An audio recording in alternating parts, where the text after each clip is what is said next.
जोलुर नायगिरि रायजो राजाफोरनि थाखाय मोनसे गोजोनथाव खौरां। क'क्राझार जिल्ला फटबजारा महकुमानि सिङाव थानाय बासबारि गोजौसिन फरायसालिनि गेवलां गेलेग्रा गुवार फोथाराव सानथामनि हाबाफारि लानानै फटबजारा जिल्ला स्पर्ट्स एस'सिएशननि बानजायनायाव आसाम ओनसोलनि 15 बोसोर बैसोनि सिंनि हौवासाफोरनि जोलुर बादायलायनाय हाबाफारि खुंफुंनो नागिरदों। आरो फटबजारा जिल्ला स्पर्ट्स एस'सिएशननि बानजायनायाव आसाम ओनसोलनि 15 बोसोर बैसोनि सिंनि हौवासाफोरनि जोलुर बादायलायनाया फैगौ 16 आगस्तनिफ्राय जागायनानै 18 आगस्त सानखालि थुंगेगोन। बेनि थाखायनो दिनै बे जोलुर गेलेग्रा फोथारखौ थाग-थियारि खालामगासिनो दं। लोगोसे दिनै बे फोथारखौ थाग-थियारि खालामनायखौ फटबजारा जिल्ला स्पर्ट्स एस'सिएशननि आफादगिरि अंकुर ब्रह्मजों लोगोसे नेहाथारि त्रिवेन सांमामोना नायगिदिंफैदों। आरो बे जोलुर बादायलायनायाव गासै 8 जोलुर क्लाबा बाहागो लाफैगोन होननानै फोरमायो फटबजारा जिल्ला स्पर्ट्स एस'सिएशननि आफादगिरि बिथाङा। लोगोसे फटबजारा ओनसोलनि रायजो राजाफोरखौ बे जोलुर गेलेनायखौ नायफैनो थाखायबो खावलायहरो। नंगौ, दा गिबि आं नोंथांमोनखौ साबायखर जासिबाय। नोंथांमोना जाहाथे बेहाय खेला जे जागोन बेखौ जाहाथे मोजाङै फोसावनो हायो। दा बाथ्रा जाहैबाय मा 2022 मायथाइ देग्लाय माने आसाम फुटबल एस'सिएशननि आन्दाराव 8 जननि आन्दाराव गासै 8टा टीमा आन्दार 15खौ जोंनि बाजाराव खेला सालायनो थाखाय थाग-थियारि खालामदों। फैगौ 16 आगस्तनिफ्राय गथिखे नैबे बासबारि गोजौसिन फरायसालिनि गेलेग्रा फोथाराव बे जागोन। दा बेयो गिबि खेबनि थाखाय फटबल जानो थांगासिनो दं आन्दार 15नि थाखाय। बेखौ इउथ लिग होनना बुङो। गथिखे आं सानदों, आं आसा खालामदों बे खेलाया खोब मोजाङै जालांगोन आरो जों मोजाङै मोजां फटबजारावहाय बे बासबारिनि गोजौसिन फरायसालिनि गेलेग्रा गुवार फोथाराव बेखौ जों सालायनो हागोन। मिजिं थिदों बयबो जोंनि रायजो राजाफ्रा, जोंनि ओनसोलनि फटबजारा ओनसोलनि गासैबो माने संगठननि दैदेनगिरिफ्रा, बिभिन्न जातीय संगठनफोरनि दैदेनगिरिफ्रा जोंखौ मदद होगोन। बेबायदिनो जोंनि खाथियाव थानाय जोंनि फटबजारा ओनसोलनि गेदेमा सुबुंफ्राबो बाहागो लागोन। बेबायदि आं मिजिं थिदों। खोब मोजाङै बे जाफुंगोन आं आसा खालामदों। बेयो 16 आगस्त, 17 आगस्त आरो 18 आगस्त जोबगोन। माने 18आवहाय फाइनाल आरोखि। बे दिनखालि 3 खेला जागोन। फुङाव सेमि फाइनाल जागोन 2 गेम आरो बेलासियावहाय फाइनाल गेमा जागोन आरोखि। मा समनिफ्राय खेलाखौ? बेखौ फुङावथ' 7:30 जागोन फुंनि सेमि फाइनाला, आरो ओमफ्राय मोनसेया 8:30 जागोन। बेलासियाव 3:30 जों लागोन आरोखि बेखौ। बबे क्लाबनिफ्राय फैगोन बेखौ? बेवहाय क्लाबथ' माने बेयो माने गसाइगाव माबायाव दं, गसाइगावनिफ्राय फैगोन। गसाइगाव स्पर्ट्स एस'सिएशनाव मोनसे क्लाब, बङाइगावनिफ्राय फैगोन, बिलासपारानि फैगोन, धुबुरीनि दङ, क'क्राझारनि दं, जोंनि फटबजारा बाहागो लागोन, चिरांनिफ्राय बाहागो लागोन। गासै 8टा दं गासै।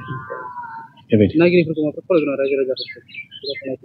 नायगिरिफोरखौ आं बेखौनो खावलायनो हास्थायगोन जे जोंनि उन्दै जाखांफुनाय गथ'फोरखौ जाहाथे गेलेनायनि फारसे थुलुंगा होयो, बा जोंनि फटबजारा स्पर्ट्स एस'सिएशननि सिङावहाय गिबि खेबनि थाखाय आन्दार 15नि जे फुटबल गेलेनाया बादायलायनाया जानो थांगासिनो दं। बे बादायलायनायखौ नायफैनायनि उनाव जाहाथे जोंनि उन्दै गथ'फोरखौ गेलेनायनि फारसे थुलुंगा जाहाथे होयो, आरो नायनानै जोंनि सामलायगिरि बिथांमोनखौ जाहाथे थुलुंगा होयो, बेखौ आं हास्थायगोन। जिहेथु बे खेलाखौ सालायनो थाखाय जों फटबजार डिस्ट्रिक्ट स्पर्ट्स एस'सिएशनल' नङा, जों लकेल मेनेजमेन्ट मोनसे कमिटि दानो होदों।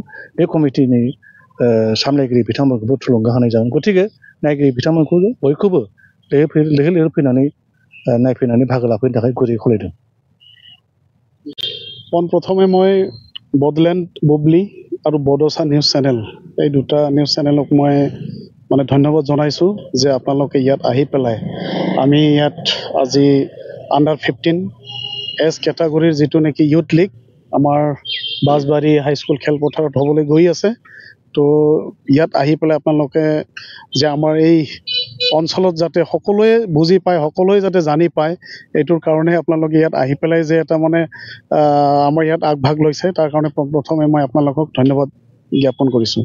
আচ্ছা, যি কি নহওক, এতিয়া কথাটো হ'ল যে আমাৰ অসম ফুটবল সন্থাৰ আণ্ডাৰত যিটো আমাৰ 8 জন আছে, সেই 8 জনৰ অন্তৰ্গত আমাৰ ইয়াত 8টা মানে ডিষ্ট্ৰিক্ট স্পৰ্টছ এছ'চিয়েশ্যন আছে।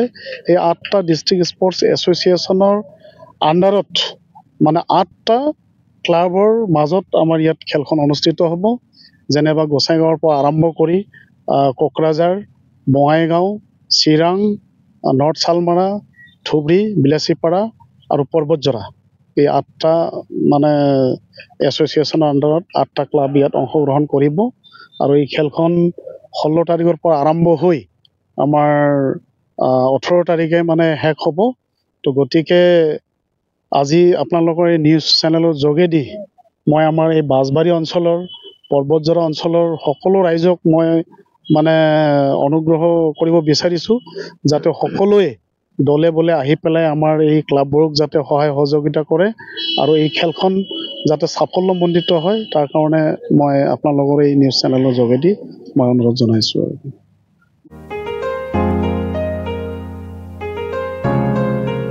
मोनसे फोसावथाय नोंथांमोननि थाखाय मोनसे गोजोनथाव खौरां लानानै फैदों